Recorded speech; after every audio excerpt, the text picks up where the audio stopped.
నమస్తే, నేను ప్రశాంత్. 75వ పుట్టినరోజు, 50 సంవత్సరాల రాజకీయం. అతను ఎవరో కాదు, మన సీఎం చంద్రబాబు గారు. సో మరి రేపు ఎలా ఉండబోతుంది, అదేవిధంగా అధికారంలో ఉన్నప్పుడు ఏ విధంగా ఉన్నాడు, అధికారంలో లేనప్పుడు ఏ విధంగా ఉన్నారు, అండ్ అదేవిధంగా అతను ఎప్పుడు అధికారంలోకి వచ్చారు, వచ్చినప్పటి నుండి ఇప్పటి వరకు అసలు ఏం చేశారు. సో ఇవన్నీ పూర్తి డీటెయిల్స్ అయితే తెలుసుకుందాం. దీని గురించి అయితే మాట్లాడేందుకు ప్రస్తుతం మనతో పాటు పొలిటికల్ అనలిస్ట్ డివిఎస్ గారు ఉన్నారు. నమస్తే అండి. నమస్తే సార్. రేపు సీఎం చంద్రబాబు గారిది పుట్టినరోజు. సో అసలు ఎలా ఉండబోతుంది, చాలా ఘనంగా చేయబోతున్నారు అయితే వినిపిస్తుంది. అదేవిధంగా అసలు అధికారంలోకి బాబు గారు ఎప్పుడు వచ్చారు, వచ్చినప్పటి నుండి ఇప్పటి వరకు ఎలా ఉన్నారు. సో అంటే మాలాంటి యూత్కి మేము ఎక్కువ చూసింది అంటే తను ఐటీ పరంగా ఎంతో చేశాడు, ఐటీని స్టార్ట్ చేశారు. ఇప్పటికీ కొన్ని వేల లక్షల ఉద్యోగాలు వస్తున్నాయి అంటే కారణం కూడా బాబు గారని అయితే మేము యూత్ పరంగా అయితే చెప్పుకుంటాం. సో మీరు తను అధికారంలోకి అంటే రాజకీయాల్లోకి వచ్చినప్పటి నుండి మీరు చూస్తున్నారు కాబట్టి, రాజకీయ పరంగా కానివ్వండి, వ్యక్తిగతంగా కానివ్వండి మీరు చూసే ఉంటారు కాబట్టి, సో బాబు గారి గురించి మీరు ఏం చెప్తారు? 75వ పుట్టినరోజు సందర్భంగా ముఖ్యమంత్రి చంద్రబాబు నాయుడు గారికి, తర్వాత ఆయన అభిమానులకు, తెలుగుదేశం పార్టీ కార్యకర్తలు, నాయకులకి, వాళ్ళకందరికీ కూడా శుభాకాంక్షలు తెలియజేయడం. తర్వాత చంద్రబాబుని మనం తీసుకున్నట్లయితే అసలు ఆయన పేరే ఒక బ్రాండ్గా, అసలు బాబు అంటే అదొక ఇమేజ్, ఒక బ్రాండ్గా అతను అసలు ఎదిగిన విధానం, ఆయన పాలనా దక్షత, అతని పట్టుదల, ఆయన పోరాట పటిమ, అనేక కోణాలు. ఎందుకంటే విద్యార్థి దశ నుంచి రాజకీయాల్లో ఆయన యూనివర్సిటీలో ఆయన పీజీ చేస్తూనే స్టూడెంట్స్ యూనియన్ ఆయన వచ్చిన విధానం. ఆ తర్వాత చిన్న వయసులోనే నీకు ఎమ్మెల్యే కావడం, ఏది 25 ఏళ్లకే ఎమ్మెల్యే, 28 ఏళ్లకే మంత్రి, అంటే పెళ్లి కాకుండానే ఎమ్మెల్యే, పెళ్లి కాకుండానే మంత్రి, 45 ఏళ్లకే ముఖ్యమంత్రి. అంటే సుదీర్ఘ రాజకీయ అనుభవం అన్నారు. ఇది 75 ఏళ్ల ఆయన జీవితంలో 50 ఏళ్ళు రాజకీయం, అంటే 30 ఏళ్ళుగా ఒక పార్టీకి అధ్యక్షుడిగా ఉన్నాడు. అంటే 3 దశాబ్దాలు ఒక పార్టీకి అధ్యక్షుడిగా నాయకత్వం వహించటం, పైపెచ్చు 15 ఏళ్ళు ముఖ్యమంత్రి, 15 ఏళ్ళు ముఖ్యమంత్రి, 15 ఏళ్ళు మళ్ళా ప్రతిపక్ష నాయకుడు, ప్రధాన ప్రతిపక్ష నాయకుడు. అంటే అధికారంలో ఉంటేనేమో ఒక పాలనా దక్షత, ఏది ఐఏఎస్లతో అధికార యంత్రాంగాన్ని పరుగులు పెట్టించటం, అభివృద్ధి, సంక్షేమం, ఈ 2 కళ్ళుగా ఆయన ప్రస్థానం పవర్లో ఉన్నప్పుడు. ఎందుకంటే ఇది 4.0, అటు ఉమ్మడి రాష్ట్ర సీఎంగా 9 ఏళ్ళు ఉన్నారు, విభజిత రాష్ట్ర సీఎంగా ఇప్పుడు ఇది 6వ ఏడు. అంటే ప్రతిపక్ష నాయకుడిగా అసలు ఆయన పోరాటం మామూలుగా ఉండదు.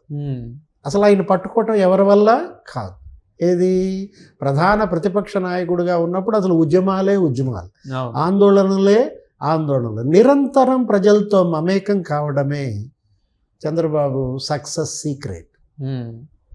ఆయన ఎప్పుడు జనంలో ఉంటాడు, ఏది జనంతోనే ఉంటాడు. పార్టీయే అతని లోకం. ఏది అసలు తెలుగుదేశం పార్టీ మనం చూసాం, వ్యవస్థాపక అధ్యక్షుడిగా ఎన్టీ రామారావు అనేక సంస్కరణలు తెచ్చారు. ఎవరు? ఎన్టీఆర్ ఈ మొక్క నాటితే ఇవాళ అది ఒక పెద్ద తోటగా, తెలుగుదేశం ఒక వనంగా, దానికి తోటమాలిగా చంద్రబాబు నాయుడు.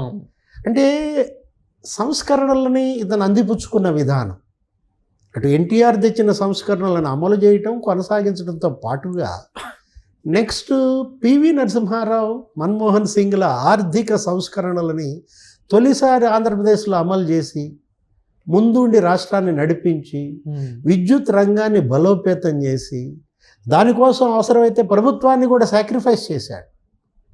కరెంటు ఛార్జీలు పెంచుతున్నారు, పెంచితే మీరు ఓడిపోతారు, ప్రజలు దానిపైన తీవ్ర వ్యతిరేకత ఉంది, ఉద్యమాలు చేస్తున్నారు అన్నా కూడా అప్పుల్లో ఉన్నటువంటి డిస్కంలను ముందు ఒడ్డున పడేయాలి, విద్యుత్ సంస్థలకి ముందు బలోపేతం చేయాలంటూ కరెంటు ఛార్జీలను పెంచి ప్రపంచ బ్యాంకు నిధుల్ని అప్పట్లోనే తీసుకొచ్చి రుణంగా నీకు ఇక్కడ మొత్తం ట్రాన్స్ఫార్మర్లు, ఈ విద్యుత్ లైన్లు అసలు అంత ఆధునీకరణ చేసేసి నీకు power losses transmission and distribution లాసెస్ని సింగిల్ డిజిట్లోకి తెచ్చాడు. అవును. దానికోసం ఆయన ప్రభుత్వాన్ని కోల్పోయాడు. రాజశేఖర రెడ్డికి అదే ఒక అస్త్రంగా మారింది. కరెంటు ఛార్జీలు అతనంత పెంచాడు అంటూ అప్పుడు ఒక ఉద్యమం నడిపి ఏదో కాల్పులు దానికి దారి తీసి ఆయన ఓడిపోవడం, రాజశేఖర రెడ్డి ముఖ్యమంత్రి అవ్వడం జరిగింది. అంటే మీరు ఇందాక ఒక మాట అన్నారు, మీరు యువతకి మీరు యూత్గా మాకు ఆయన అనగానే ఐటీ అనగానే చంద్రబాబు అనుకుంటాం, ఉపాధి కల్పన ఇట్లా టెక్నాలజీ అనుకుంటాం.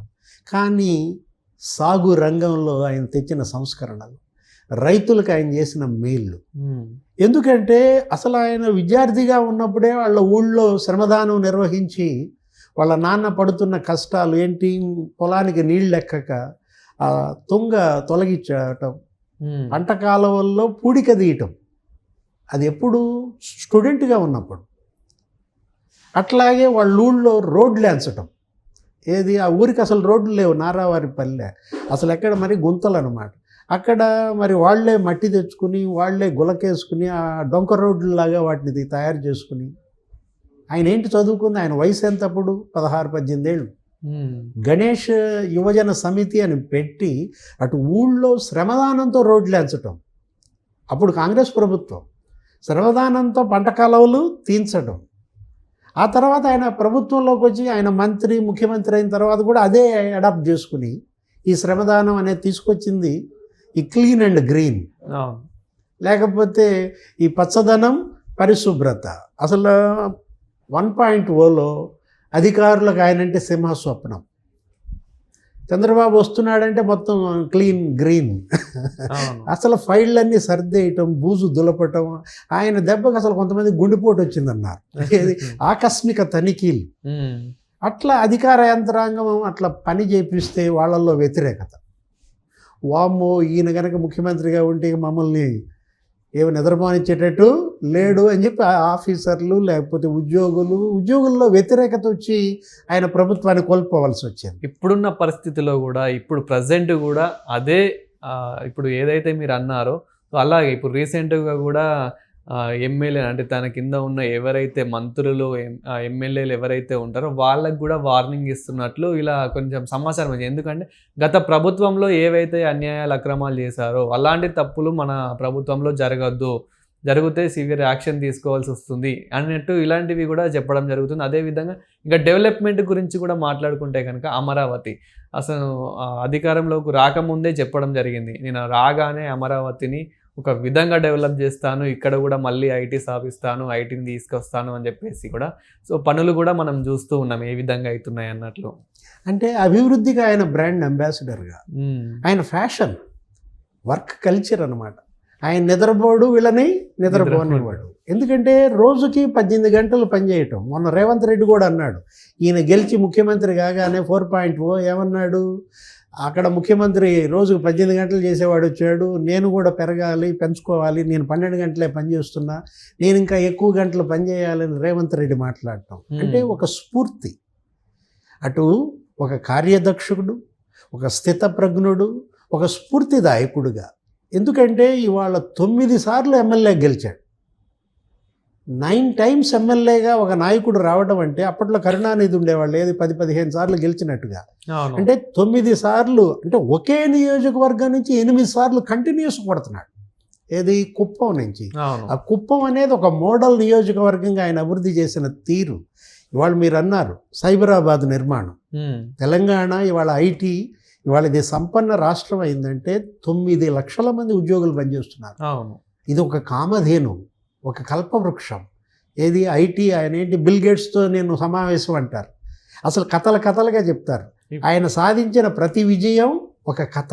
బిల్ గేట్స్తో 5 నిమిషాలు అడిగాను, ఆయన నాకు అసలు అపాయింట్మెంట్ ఇవ్వలేదు, అట్లాంటిది ఏదో బతిమలాడి ఒక 5 నిమిషాలు తీసుకున్నాను. మరి అట్లాంటిది వరుస పెట్టి నీకు 1.5 సేపు ఆయన power point presentation. Bill Gates ఆశ్చర్యపోవటం, ఇతనెవరు, ఒక చిన్న రాష్ట్ర ముఖ్యమంత్రి, నేను ఐటీ దిగ్గజం, నా ముందు ఈ పవర్ పాయింట్ ప్రజెంటేషన్ ఏంటంటే ఆశ్చర్యపోవటం. మీరు బయటకు వస్తే అమెరికా నుంచి, యుఎస్ నుంచి మీరు హైదరాబాద్లో బేస్ పెట్టమని అడగటం. ఇవాళ బిల్ గేట్స్, ఇవాళ మైక్రోసాఫ్ట్ ఇక్కడికి రావటం. ఈ సైబరాబాద్ నిర్మాణంలో ఇవాళ చంద్రబాబు పాత్ర గురించి కేసీఆర్, కేటీఆర్ కాంగ్రెస్ను విమర్శిస్తూ అనేక సార్లు అన్నారు, ఇదేంటి ఐటీ తెచ్చింది చంద్రబాబు. అదే కాదు, బయోటెక్నాలజీ. అప్పుడు ఆయన పెట్టిన జినోమ్ వ్యాలీ ఇవాళ ఈ శాంతా బయోటిక్ అనో లేకపోతే ఈ అనేక పరిశ్రమలు, లైఫ్ సైన్సెస్ కంపెనీస్, ఈ సుచిత్ర ఎల్లా, కృష్ణ ఎల్లా, ఈ ఫార్మా ఇండస్ట్రీ, ఇవన్నీ 15,000 మంది నీకు ఇక్కడ నిపుణులు, శాస్త్రవేత్తలు ఇక్కడ పనిచేస్తూ కరోనా వ్యాక్సిన్ సిటీగా ఇవాళ హైదరాబాద్ మారిందంటే నీకేంటి 70 దేశాలకు నీకు కరోనా ఆ రోజు వ్యాక్సిన్ ఎగుమతి చేశారు ఇక్కడి నుంచి కూడా.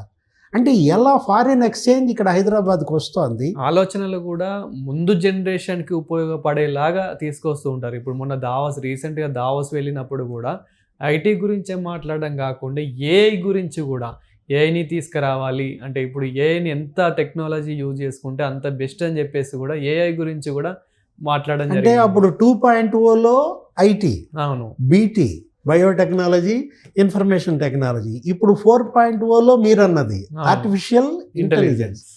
అంటే ఎలా అప్డేట్ అవుతాడు అంటే విద్యార్థులతో పోటీ పడతాడు, అవును, యువతతో పోటీ పడతాడు, అంటే రైతులతో పోటీ పడతాడు, ఇంజనీర్లతో పోటీ పడతాడు, సైంటిస్టులతో పోటీ పడతాడు, ఐఏఎస్లతో పోటీ పడతాడు. అంటే అతనిలో ఉన్నటువంటి ఆ పోటీతత్వం ఏది, ఆ కాంపిటేటివ్ స్పిరిట్ అనేది ఇవాళ స్ఫూర్తిదాయకం అంటోంది. అదనమాట. అంటే ప్రతి మనిషి ఇవాళ మనం ఇన్స్పిరేషన్గా, వాళ్ళలో మంచి ఉంటుంది, చెడు ఉంటుంది. ఇక్కడ చంద్రబాబు గురించి మనం ఎందుకు చెప్పుకుంటున్నామంటే ఇవాళ అతను ఒక మరి దేశంలోనే ఒక స్టాల్వార్ట్గా ఇవాళ ఉన్నాడంటే నీకు అటు జాతీయ రాజకీయాల్లో ఆయన పోషించిన పాత్ర, అటు ప్రధానమంత్రుల ఎంపికలో కానీ రాష్ట్రపతుల ఎంపికలో కానీ నీకు కేంద్రం నుంచి నిధులు రాబట్టడం. వాజ్పేయి హయాంలో నీకు నిధులు వర్షం ఎక్కడ, హైదరాబాద్ పైన. ఇప్పుడు ఈ Shamshabad airport, 4 lane 6 lane 8 lane roads, లేకపోతే ఔటర్ రింగ్ రోడ్డు, ఈ మానవ వనరుల అభివృద్ధి కేంద్రం, అసలు ఫ్లైఓవర్లు. ఇప్పుడు అమరావతి ఏది మీరన్నది ఏది, వాళ్ళ అమరావతిని మరి ఒక గొప్ప రాజధానిగా నిర్మించడం కోసం ఆయన చేస్తున్న ప్రయత్నం, అటు వరల్డ్ బ్యాంక్ నిధులు తీసుకురావటం, ఇటు ఏడీబీ నిధులు తీసుకురావటం, కేంద్రం నిధులు రాబట్టడం, మొత్తం 1,00,000 కోట్లతో రేపొద్దున ప్రధాని శంకుస్థాపన చేస్తున్నారు. ఎక్కడ, అమరావతిలో. అటు పోలవరం కట్టడం. అంటే రాబోయే 4 ఏళ్లలో చంద్రబాబు అమరావతి పూర్తి చేసి పోలవరం పూర్తి చేస్తే చరిత్రలో మిగిలిపోతాడు. అంటే అటు అభివృద్ధి, ఇటు సంక్షేమం. మనం అంటోంది అదే, ఏది, బీసీ నాయకత్వాన్ని ఆయన ప్రోత్సహించిన విధానం, ఎస్సీ ఎస్టీలకి ఆయన ఇచ్చినటువంటి వెల్ఫేర్ స్కీమ్స్, అవన్నీ జగన్మోహన్ రెడ్డి మూసేయటం, రద్దు చేయటం చేశాడు. అన్నా క్యాంటీన్లు మూసేశాడు. ఆ ఎస్సీలకి ఇచ్చిన, ఎస్టీలకి ఇచ్చిన విదేశీ విద్యకి తన పేరు పెట్టుకుని అది కూడా మూలన పడేశాడు. అసలు ఒక దమనకాండ జరిగింది జగన్మోహన్ రెడ్డి హయాంలో బీసీ ఎస్సీ ఎస్టీలపై. ప్రజలు తెలుసుకున్నారు, మళ్ళా చంద్రబాబుని గెలిపించారు. ఇది ఒక అద్భుత అవకాశం అతనికి, ఏది, చంద్రబాబుకి. ఇవాళ ఏంటి, అతనంటే ఒక బ్రాండ్గా మారాడు, ఒక ఇమేజ్గా మారిన పరిస్థితుల్లో జగన్ వెళ్ళగొట్టిన పరిశ్రమలన్నింటినీ మళ్ళా వెనక్కి పట్టుకొస్తున్నారు. ఇప్పుడు ఇవాళ పెద్ద పోటీదారుడుగా మారాడు. ఇప్పుడు మహారాష్ట్ర, లేకపోతే తెలంగాణ, తమిళనాడు, కర్ణాటక, ఈ రాష్ట్రాలన్నీ కూడా చంద్రబాబుని తట్టుకుని అక్కడికి పెట్టుబడులు తెచ్చుకోవటం ఒక సుదీర్ఘ ప్రయాసభారంగా మారింది. ఇప్పుడు ఎవరెవరు అంటారు, మీకు బొంబాయి ఉంది, లేకపోతే మీకు హైదరాబాద్ ఉంది, మీకు బెంగళూరు ఉంది, మీకు చెన్నై ఉంది అంటే ఆంధ్రప్రదేశ్ ఏమంటుంది, మాకు చంద్రబాబు ఉన్నాడు అంటుంది. Thank you sir. నమస్తే.